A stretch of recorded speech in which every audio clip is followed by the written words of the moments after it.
Raquel Trabazo é chefe do escritório da Agência das Nações Unidas para Refugiados no Vale do Bekaa, no Líbano.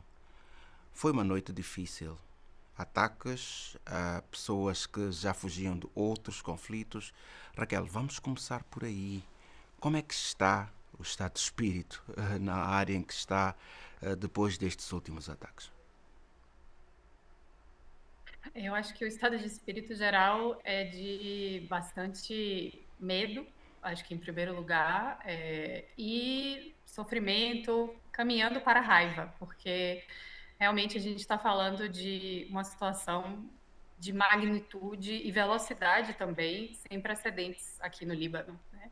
Faz apenas 2 semanas, pouco mais de 2 semanas que a guerra se escalou e já temos mais de 1 milhão de pessoas deslocadas, forçadas a abandonar suas casas, e esse número só aumenta a cada hora, né? Isso já representa praticamente 20% da população do Líbano inteira deslocada, ou seja, tiveram que deixar tudo para trás para buscar segurança em outro lugar do país. E importante destacar que tudo isso está acontecendo um pouco mais de um ano da última grande guerra. Então, o que a gente vê hoje são pessoas que estão no seu segundo, terceiro ciclo de deslocamento forçado, às vezes voltando para os mesmos abrigos que acolheram elas em 2024 e quase que dificilmente já curadas dos traumas daquele momento. Raquel, como é que a população está lidando com esta rotina? Portanto, violência, movimentação constante, temos necessidades básicas por satisfazer, necessidade de proteção é a maior, e temos áreas que já estão marcadas pela destruição e pelo pânico, como disse o secretário-geral na semana passada. Esteve com António Guterres, tem visto a população passar por isto. O que é que nos pode contar?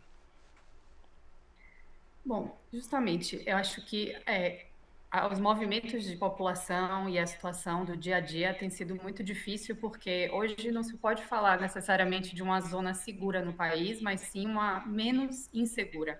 Porque em todas as zonas, inclusive no Vale do Beca, mas no sul de Beirute, no sul do país, houveram ataques, ordens de evacuação e constantemente bombardeios, né? Aqui no Vale do Beca, nós estivemos ontem à noite em claro, com, né, o barulho das bombas. E ainda assim, no dia seguinte, todas as equipes e as pessoas não que estão deslocadas acordam para tentar fazer mais um dia de resposta ou de sobrevivência no caso deles. E aqui é importante também lembrar que o Líbano já acolhia mais de 1 milhão de refugiados da Síria. Então já eram pessoas que passaram por esse período de deslocamento, de sofrer as consequências de uma guerra. Muitos deles estavam aqui em 2024 e agora eles estão passando novamente por esse momento, né? O que torna ainda assim a dinâmica diária de todo mundo difícil, né? Os refugiados sírios, por exemplo, estão tendo que tomar decisões bastante complexas, né? E se sentem pressionados às vezes por não ver alternativa a voltar para a Síria muito antes do período que eles tinham como planejamento familiar, porque a situação de insegurança no Líbano para ele se tornou insustentável, né? Então, a gente vê os movimentos das pessoas cruzando para a Síria, a gente vê as pessoas chegando no Vale do Beca, mas nós também vemos as pessoas do Vale se deslocando para outras regiões. E acho que um ponto muito importante que o secretário-geral destacou, mas agora também temos que olhar para as pessoas que ficaram para trás, que por qualquer razão foram impedidas ou não têm meios de sair das zonas mais afetadas, né? E isso são essas zonas, né, que têm ordens de evacuação ou já estão no nível de destruição, rodovias, infraestrutura grandes e estão, né, é uma população que agora nós também vamos olhar mais ainda, porque não puderam se deslocar por vários motivos. Raquel Trabazo está no Vale de Bekaa. Uh, Vem de outra guerra na Ucrânia, uma realidade de conflito, mas nunca se habitua a estas situações de conflito. Há sempre uma história diferente da outra. Há alguma que lhe tenha marcado nestes dias, principalmente depois de não ter dormido ontem, portanto, de terça para quarta-feira, por causa de bombardeios aonde está? Olha, com certeza muitas histórias marcaram. Eu acho que o que a gente vê quando vai nos albergues ou visita pessoas que foram deslocadas para, né, apoiá-las, são pessoas que às vezes chegaram de pijama no albergue, porque foi tão urgente, né? Ontem mesmo eu conheci uma senhora que quebrou o tornozelo, justamente porque ela estava num processo tão acelerado de pegar os filhos e sair de casa, né, com os anúncios e os sons dos bombardeios, né, que elas chegam realmente sem nada, né, e chegam num lugar às vezes estranho, cercadas de pessoas que não são seus vizinhos, suas famílias, suas comunidades, e tudo isso gera esse trauma coletivo e nos toca bastante.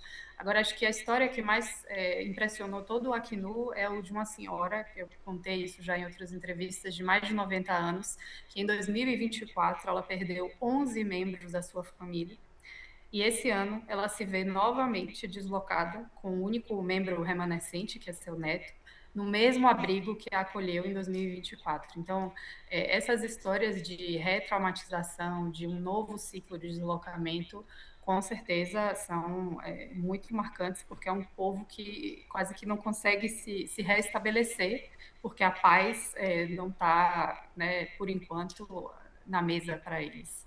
E o que é que estas pessoas têm precisado? Olha, em geral, tudo, porque, como eu falei, são pessoas que chegam com a roupa do corpo e segurando os filhos ou os parentes, né, que puderam viajar com eles. Então, hoje, o governo estabeleceu, em primeiro lugar, uma rede de centros de acolhimento. Hoje já são mais de 630 ao redor do país, e esses centros, digamos, são um primeiro ponto de segurança, ou seja, para que todos tenham pelo menos um teto, né? E a partir daí, todas as necessidades, porque são escolas, ou seja, não é uma infraestrutura adequada para, né, acomodar pessoas, né? Não é para esse propósito, então colchões, cobertores, água, comida, remédios, tudo, né, roupas, tudo que eles possam receber, né, a maioria desses centros está em necessidade. A ONU tem respondido, acho que a resposta tem sido bastante eficiente, muito bem coordenada com o governo, e de parte do Acnu, nessa primeira etapa, né, que para a gente o mais importante é assegurar que eles estejam presentes fisicamente no lugar seguro, né, que são esses centros que a gente apoia o governo, e segundo, que tenham um mínimo de dignidade, né? Então, essa primeira etapa inicial da pessoa ter um colchão onde dormir, esteiras, né, água potável, água, né, para tomar banho, comida, tudo isso vem como uma primeira etapa. A segunda, né, que já começou também, sem dúvidas, o acolhimento psicossocial, porque, como eu falei, né, são pessoas que chegam muito traumatizadas, ainda com muito medo.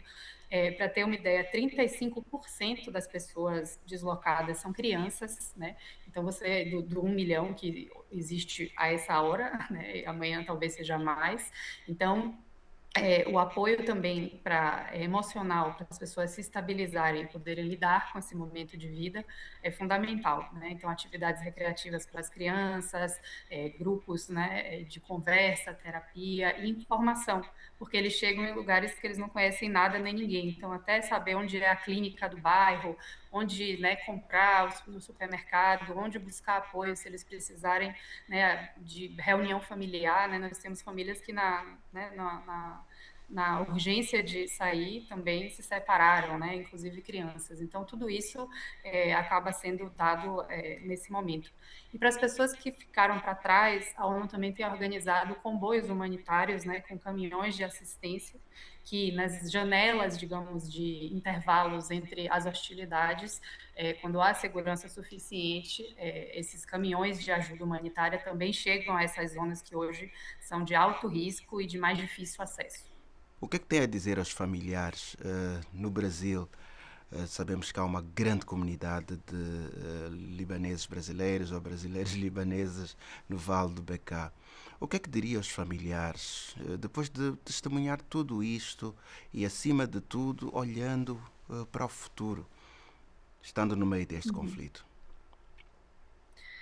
Eu acho que o primeiro chamado que nós fazemos é para que as pessoas sigam visibilizando esse conflito, mas mais do que visibilizar em números, em estatísticas, é relembrar as pessoas que existem seres humanos por trás desses números, pessoas que tiveram suas vidas reviradas subitamente no dia 2 de março, pessoas que tinham planos, né, planos para o fim de semana, planos para o mês, sonhos, que hoje em dia estão completamente congelados porque eles perderam entes queridos, casas, né, suas comunidades, e a assistência que existe hoje está acabando, né? É bastante urgente também que as pessoas, os familiares, os cidadãos, mas sobretudo os governos estendam uma mão e a solidariedade ao Líbano, porque as organizações estão nesse início de ano ainda com um baixíssimo nível de financiamento. O Acnur, por exemplo, só recebeu 14% dos recursos necessários para responder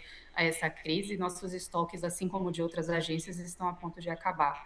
Então, acho que a visibilização, a humanização do conflito, de quem está por trás e sofrendo as consequências, mas, sobretudo, também o apoio para que a resposta necessária e urgente chegue a todas essas pessoas.